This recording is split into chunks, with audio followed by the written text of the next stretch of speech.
Udaipur SP Yogesh Goyal ने Delhi gate स्थित यातायात पुलिस कार्यालय में यातायात पुलिस कर्मियों और होमगार्ड के जवानों की बैठक ली। एडिशनल एसपी उमेश ओझा सहित कई अधिकारियों ने इस बैठक में भाग लिया। एसपी गोयल ने यातायात व्यवस्था सुचारू रखने के लिए पुलिस कर्मियों को आवश्यक दिशा निर्देश भी दिए।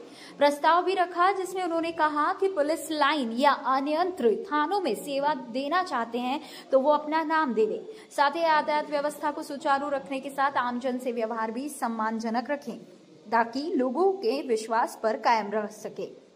पत्रकारों के एक सवाल पर उन्होंने कल पारस चौराहे पर होमगार्ड जवान और दंपति एवं उनके बेटे के साथ हुई मारपीट के मामले में उन्होंने कहा कि इस मामले में जांच चल रही है। जहां दोषी पाया जाएगा उसके खिलाफ सख्त कार्रवाई की जाएगी। देखिए, ट्रैफिक को संचालन करना एक चुनौती होती है। सड़क पे चलने वाला हर आदमी को किसी न किसी जल्दी से, किसी जल्दबाजी में कोई ना कोई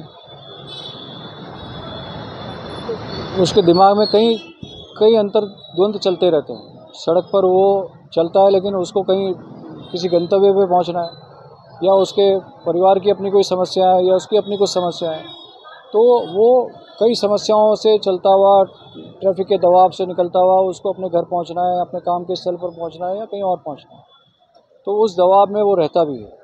लेकिन साथ साथ उसको ट्रैफिक के नियम का पालन भी करना है।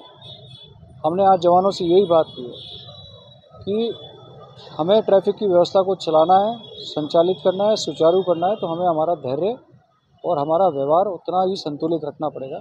सामने वाला यदि कोई असंतुलित भाषा में या अमर्यादित भाषा में बात करता है तो पहले समझाइश से काम करना है।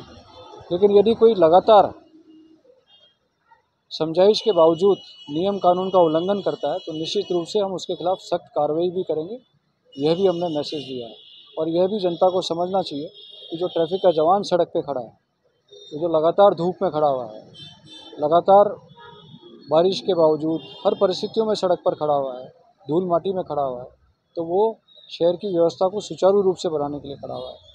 हेलमेट लगाना है तो वो आपकी सुरक्षा है, सीट बेल्ट लगानी है तो वो आपकी सुरक्षा है। वो चालान बनाने से उसका कोई मकसद हल नहीं होता है, ना उस चालान बनाने से उसके जेब में कोई पैसा आता है। वो जो भी पैसा आता है चालान बनाने से वो राजकोष में जाता है। तो जनता को भी उतनी ही जिम्मेदारी से काम लेना होगा, लेकिन उससे कहीं ज़्यादा जिम्मेदारी हमारे ट्रैफिक के जवान की है कि उसको उस नियम को लागू भी करना है और उतनी ही संतुलित भाषा में, उतने ही व्यवहार और मर्यादित भाषा में काम भी करना है। तो इस तरह की घटनाएं होती रहती हैं, लेकिन इस घटनाओं से कोई हमारा ट्रैफिक का जवान विचलित नहीं होता। लेकिन कोई बदमाशी करेगा तो निश्चित रूप से हम उसके खिलाफ सख्त कार्रवाई भी करेंगे और जिसने भी अगर इसने गलत हरकत की है, हालांकि इसमें प्रकरण दर्ज है, तफ्तीश चल रही है, अगर उसने कोई गलत किया है तो निश्चित रूप से उसके खिलाफ भी हम सख्त कार्रवाई करेंगे।